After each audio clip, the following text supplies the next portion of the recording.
Hello guys, this video I'm going to go ahead and make I want to make like a little robot that kind of cleans the floor, almost like a Roomba, cleans the floor and also has a sign which warns people that the floor is being cleaned and then they have to be careful.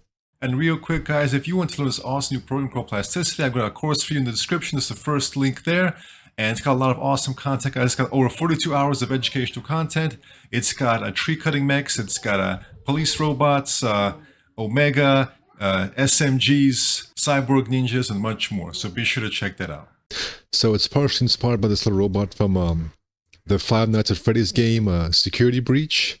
And so I just thought it was a really cool idea because it's a very nice sci-fi idea. Or, I mean, it's not even sci-fi anymore because there's already like little robots running around stores. Like I've only seen one so far. I think I went into a pharmacy, whether it was Walgreens or CVS. I saw a little robot roaming around in there. So there's already little robots in various stores and airports showing people directions where to go. So I figured it'd be a nice little thing to do. So instead, you're taking one of these signs right here and making it look more, more complicated, more sophisticated.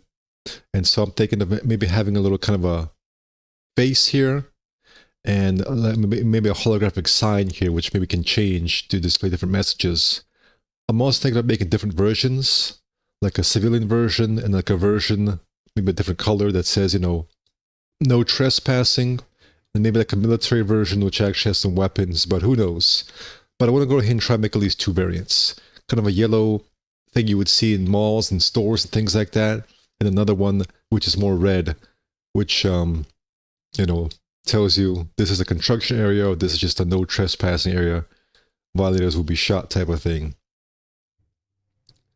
All right, so let's go ahead and get started. I don't know if I'll do a commentary here.